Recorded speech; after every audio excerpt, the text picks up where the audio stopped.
좋습니다. 네. 자, 친구들, 일주일 만이에요. 잘 지냈어요?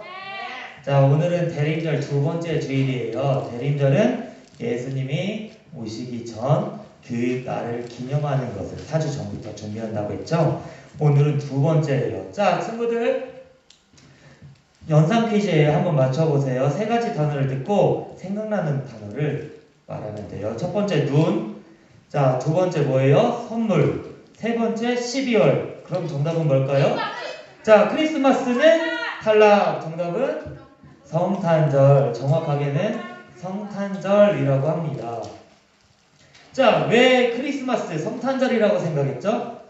딱 12월 선물하면 떠오르는 게 그 단어인가요? 아니죠. 우리는 이제 우리끼리 선물을 주고받는 날이 아니라 예수님이 오시는 날이기 때문에 우리는 눈치를 챌 수가 있는 거예요. 네, 감사합니다. 네. 자, 그래서 대림절기를 지키는 친구들은 다른 이유가 아니라 우리 친구들은 바로 다시 오실 예수님을 소망하며 살아가는 우리 친구들이 됐으면 좋겠어요. 자, 오늘은 아주 귀한 사람들 두 사람을 만나볼 거예요. 이 사람은 특별한 사람인데요. 약혼자였다가 부부가 된 사람들이에요. 누군지 다 알죠? 그래도 모르는 체 해주세요. 자, 나사렛이라는 동네에 사는 두 사람인데 이 둘은 다 천사를 만났어요. 그리고 한 사람은 꿈에서 만났지만 무엇보다 이 사람들은 예수님을 가장 가까이서 만난 사람들이고 예수님을 처음 만난 사람들이었죠. 자, 오늘 만나볼 사람들 그 두 사람은 누구냐? 요셉과 마리아입니다. 너무나 유명하죠? 이 사람들은 예수님이 땅에 오시기 전에도 이미 그 소식을 들은 사람들이에요. 자, 예수님이 이 땅에 오신다고 했을 때 이 두 사람의 마음은 어땠을까요? 오늘 그것을 알기 위해서 한번 말씀 속으로 들어가 볼까 해요. 자, 하나님의 보냄을 받은 한 천사가 있어요. 자, 한 천사가 있어요. 천사가 이제 펄펄 날아가지고 가브리엘에게 갑니다. 자, 천사의 이름은 뭐다? 가브리엘이에요. 가브리엘. 천사는 어떤 존재냐? 성경 곳곳에 등장하는데 하나님의 심부름꾼으로 등장을 합니다. 자, 가브리엘은 그 천사 중에서도 좀 높은 천사였어요. 그는 하나님의 보내심을 받고 중요한 메시지를 전하기 위해서 이 땅으로 왔죠. 그리고 그가 찾아간 사람은 누구냐? 누굴까요? 마리아라는 한 처녀였어요. 누가복음 1장 26절에 보면 이 일이 일어날 때가 등장합니다. 우리 다 함께 읽어볼까요? 시작! 여섯째 달에 천사 가브리엘이 하나님의 보내심을 받아 갈릴리 나사렛이란 동네에 가서, 자, 친구들, 나사렛이란 동네, 갈릴리에 있는 나사렛이란 동네에 가서 천안시에 있는 성거읍이란 동네에 와가지고 가브리엘이 누구를 만나냐? 마리아를 만나서 얘기를 한 것입니다. 그래서 무슨 얘기를 하냐? 바로 아기를 낳을 것인데 그 아기가 바로 너희를 구원할 길을 예비할 사람이라 이렇게 말하는 것입니다. 자, 친구들, 그래서 마리아가 딱 가만히 있는데 어느 날 짠! 하고 천사가 나타나요. 천사가 나타나니까 마리아는 어때요? 깜짝 놀라겠죠. 깜짝 놀래가지고 두근두근 하는 마음을 들고 딱 천사에게 말해요. 천사가 뭔 말 하나 가만히 지켜봐요. 그러니까 천사는 마리아가 생각하지도 못한 말을 꺼내는 거예요. 자, 은혜를 받은 자여 평안할지어다, 평안하라라. 안심한 뒤에 그 다음에 하나님께서 전하라고 하신 메시지를 간결하게 전합니다. 보라, 내가 잉태하여 아들을 낳을 것이요 그 이름을 예수라 하라. 이렇게 말합니다. 가브리엘의 말을 들은 가브리엘의 말을 들은 마리아는 얼마나 놀랐을까요? 갑자기 천사가 나타나서 아들을 낳을 거라고 해요. 그런데 그 아기는 어떤 분이냐? 누구예요? 예수. 누구라고요? 예수. 천사가 말하기를 지극히 높으신 자의 아들이고 다윗의 위를 받을 것이고 영원히 왕으로 다스릴 뿐이다. 그 나라가 무궁할 것이다. 이렇게 말하는 것입니다. 당시 마리아는 순결한 여인으로 이미 요셉과 정혼한 관계, 즉 쉽게 말해서 약혼한 관계였어요. 결혼을 약속한 사이였죠. 그런데 갑자기 천사가 나타나가지고 짠! 나타나서 너는 아이를 가질 거야. 평안하라 하면은 어떻게 평안할 수가 있을까요? 처녀가 아이를 가질 경우에는 이 당시 예수님 시절에는 다른 사람의 아이를 가질 경우에는 간음죄로 여겨져서 생명이 위태로울 수가 있었어요. 다른 사람들이 마리아를 해코지해도 마리아는 어떻게 방할 수 없어요. 지켜줄 사람이 없는 거예요. 가족들도 또 지인들도 어디에도 보호받을 수 없는 존재가 돼버릴 수가 있는 거예요. 마리아가 임신을 하게 되면 그렇게 되는 거죠. 또 거기서 끝나는 게 아니에요. 약혼한 자가 누구였어요? 요셉. 누구라고요? 요셉이 있는데 결혼도 하기 전에 애가 생겼네. 근데 내 애가 아니야. 그러면은 요셉 입장에서 어떻게 생각해요? 뭐라고 생각해요? 바랍니다. 생각해서 요셉에게도 버려질 수가 있는 거예요.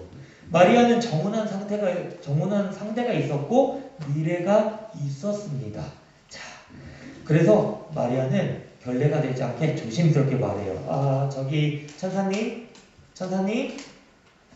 혹시 제가 잘못 들은 게 아니라면 제가 임신한다고 했는데 아기를 낳을 거라 했는데 결혼한 후에 아이를 낳는다 말씀이시죠? 물어보니까 천사가 말해요.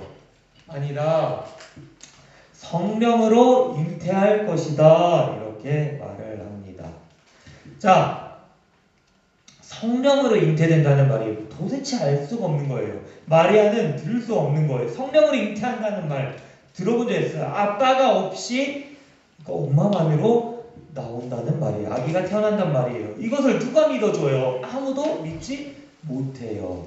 자, 마리아는 역시 너무나 당황해요. 또 두근거려요. 왜? 혹시나 잘못될까봐. 내 미래가 있는데 내가 생각해놓은 계획이 있는데 그것이 잘못될까봐 마리아는 두려워 떱니다. 자, 가브리엘은 그런데 계속해서 말해요. 하나님의 능력이 너를 덮으리니 내가 잉태하여 아들을 낳을 것이며 그는 하나님의 아들이라 일컬음을 받을 것임이라. 그리고 그 증표로 임신한 엘리사벳에 대해서 말해주죠.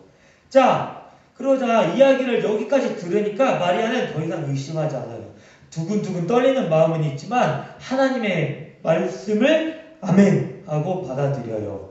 그래서 어떻게 말하냐? 주의 계집종이오니 말씀대로 내게 이루어지리이다. 이렇게 말을 합니다. 이 말은 어떤 어려움이 있어도 주신 말씀을 그대로 순종하겠다는 말입니다. 자, 아까 마리아가 뭐였어요? 순종하는 건 뭐였어요? 더 이상 설명을 하지 않고 지나갈 정도의 순종이었어요. 마리아가 처녀였어요. 순결한 몸이었어요. 근데 배가 뿔룩 이렇게 나왔어요. 그러면 어떻게 된다고요? 사회적으로도 또 가족한테도 집에서도 쫓겨나고 생명의 위협을 받는다 했어요. 마리아가 이것을 아멘 했다는 것은 내가 죽더라도 하나님 말씀에 순종하겠습니다. 내가 비록 요셉과 결혼할 처지였지만 내가 요셉에게 버림을 받을지라도 파혼을 당할지라도 내가 하나님의 계획에 아멘으로 순종하겠습니다. 이러한 고백을 한 거예요. 마리아는 예수님의 계획을 위해서 하나님의 말씀을 위해서 어떻게 했냐? 생명을 걸었던 것이에요. 자, 마리아는 곧 하나님의 말씀대로 임신을 하게 되었어요. 뱃속의 아이는 어떻게 됐어요? 무럭무럭 자라게 되었어요. 이 사실을 누가 알았을까요? 가장 가까이에 있던 요셉. 요셉이 알게 됐어요. 맞아요. 요셉은 마리아의 임신 소식을 딱 들으니까 어떻게 돼요? 기뻐할까요? 아니죠. 엄청 슬퍼요. 왜? 손만 잡았는데 마리아가 임신을 했대요. 그러면 어떻게 돼요? 불륜이다. 또 얘가 나와의 약혼을 거부하고 다른 남자와 잤구나. 이렇게 생각하게 되는 거예요. 그러니까 요셉은 마음이 찢어지는 거예요. 마음이 너무나 아픈 거예요. 요셉은 이제 어떻게 해야 될지 모르는 거예요. 1년 동안 열심히 신혼집을 준비하고 열심히 앞으로의 행복한 생활을 준비하고 계획에 맞춰서 착착착착 준비하고 있었는데 갑자기 마리아가 임신을 해왔대. 어떤 감정인지 몰라도 하늘이 무너지는 감정이었을 거예요.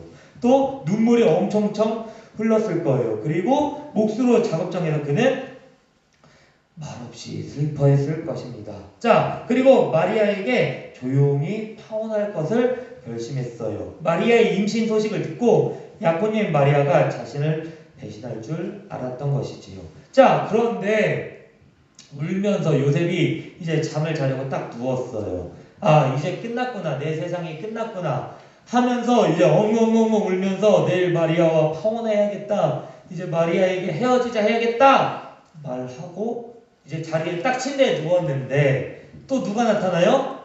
또 누가 나타났을까요? 뿅 하고 꿈에 천사가 나타나요. 나타나서 뭐라 말할까요? 요셉아, 요셉아, 걱정하지 마라. 내 아내는 너를 배신한 것이 아니다 라고 말합니다. 성령으로 잉태된 것이란다. 성령을 통해 하나님께서 이 땅에 오시기 위해 내 아내가 될 마리아의 몸에 임하신 거란다 이렇게 말해요. 그 아이는 모든 사람의 죄를 용서하기 위해 이 땅에 내려오신 하나님의 아들이다. 그 아이의 이름을 임마누엘, 즉 하나님이 우리와 함께 하신다. 이거 잘 들으세요. 중요한 거예요. 자, 중요하면 이따 문제에 나올까 안 나올까? 나와요. 잘 들으세요. 임마누엘. 임마누엘 뜻이 뭐라고요?